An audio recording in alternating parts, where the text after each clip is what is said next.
Amis du jour, chalutations. Pour les petits nouveaux, moi c'est Sekhmet et je vous souhaite la bienvenue dans mon podcast littéraire. Dans mon émission, je vais tenter 3 fois par semaine de vous donner envie de découvrir des livres de tout poil, récents et moins récents. Alors, si ça vous tente, c'est par ici la suite. Aujourd'hui, je vais vous présenter le Paris des Limbes, le Codex de Paris de Sissi Mahon, publié en auto-édition. Dans ce roman, nous allons partir pour Paris dans le 4e arrondissement, dans le manoir de Madame la Marquise. Pour des raisons de secret professionnel, nous tairons son nom. Cette femme, d'un âge certain, est veuve depuis 6 semaines et a constaté depuis le décès de son époux des bruits nocturnes ainsi que des objets déplacés.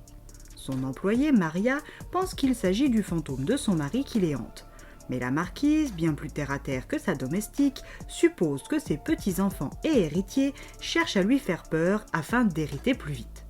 Jusqu'à très récemment, la vieille dame qu'elle est ne tournait pas plus la tête que ça. Mais elle doit recevoir sa famille prochainement, soit dans 5 jours, et elle tient tout de même à s'assurer que ses hôtes ne craignent rien sous son toit. Comme il est de coutume dans les familles de la haute, il est inconcevable pour elle de consulter un détective privé sans se prémunir contre les ragotages avec un contrat blindé rédigé par son avocat. C'est d'ailleurs par son entremise que Germain Dupré est missionné pour découvrir le fin mot de cette histoire. Ce grand sec à la barbe de 3 jours et aux cheveux bruns mal coiffés fait plus penser à un rocker qu'à un détective privé, mais sa nature vampirique le rend plutôt compétent et réputé dans son domaine. Quand il arrive chez la marquise, il fait le tour du propriétaire et au vu de la taille du manoir, il sait en avoir pour un petit moment. Pour le moment, seuls des rongeurs et des chats errants peuvent être accusés de faire du bruit la nuit. Il retourne dans la partie habitée de la demeure et, durant la nuit, entend nettement une voix d'homme appeler le prénom de sa cliente. Il entre dans sa chambre et ne découvre rien de tangible. La théorie de l'employé de maison est la plus plausible.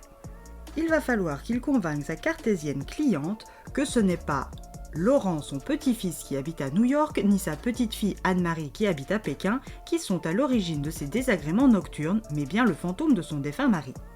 Le jour se lève et lui est sur le point de partir se reposer dans sa cave parisienne. En rentrant, il croise comme souvent la propriétaire de l'immeuble au-dessus de sa cave, la jeune Romane Bourgeois, 19 ans. Cette demoiselle végane pratique le yoga et a hérité de l'immeuble à la mort de ses parents, faisant d'elle une jeune femme assez seule. Germain ne tient plus à s'attacher aux gens, en 7 siècles d'existence, il en a vraiment assez, et écourte au maximum ses interactions. Mais le petit chaton noir qu'elle tente désespérément d'attraper n'est pas d'accord et oblige les deux solitaires à parler encore un petit peu. Germain, que le chaton a choisi comme perchoir, l'emmène avec lui dans son antre sombre. Après avoir dormi et constaté que son stock de poches d'hémoglobine était bas, il a repassé commande auprès de sa laborantine Élodie. Cette mère célibataire et cocaïnomane n'est pas très regardante et ne pose donc pas de questions tant que Germain paye. Après l'affaire de la marquise réglée, il entend arriver une femme élégante à sa porte. Madame Nadine Leroy est là pour qu'il retrouve son mari disparu. Robert travaille avec François Bell dans leur entreprise d'import-export d'antiquités essentiellement liturgiques. François est venu la trouver sidérée par ce que venait tout juste de faire Robert. Il a saccagé leur réserve et a volé un codex inestimable. Afin qu'il ne ternisse pas la réputation de leur entreprise et celle de son mari, elle a obtenu de lui qu'il fasse non pas appel aux autorités, mais un privé. Malheureusement, elle soupçonne l'associé de son mari, bien plus intéressé par le livre que par son ami disparu, d'où sa présence dans le bureau-cave de Germain. Il accepte la mission car il a reconnu le codex en question sur la photo. Et cela l'a ramené au XIVe siècle quand son maître lui a fait broder l'étoffe qui entourait le fameux codex à l'abbaye de Saint-Germain-des-Prés, et qu'à la suite d'une attaque démoniaque, il s'est retrouvé immortel et contraint de se nourrir de sang. Première étape pour lui, rencontrer François Bell et visionner la vidéo de Robert. Maintenant il en est sûr, Robert est possédé par le démon qui était maintenu enfermé dans l'étoffe du codex de son ancien maître.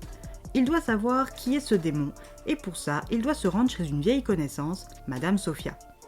Cette voyante est la meilleure qu'il connaisse et la seule en qui il ait confiance.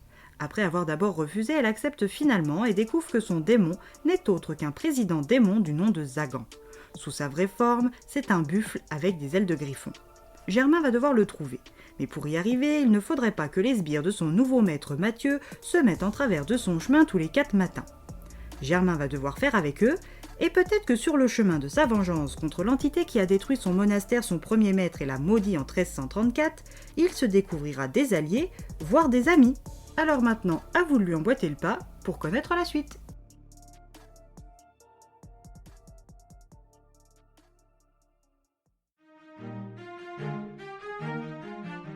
Une histoire rythmée, enlevée, avec un charmant chaton noir pas tout à fait ordinaire, une chienne adorable et des personnages attachants comme l'autrice sait si bien nous les écrire.